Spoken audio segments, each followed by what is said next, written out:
Okay, this is the easiest way to mount handles and knobs on cabinets. I'm only gonna say this once.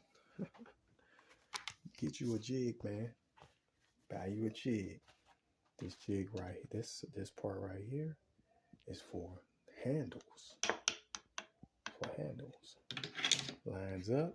As you can see, it's got numbers on it for the size of your handle. Mark where you want, which holes you want to use. Mark it with a pencil. Drill it with a drill bit. Install your handle. Just that easy. This part is for knobs. This part is for the pulls, and it goes right on here like that. It's got numbers on there too.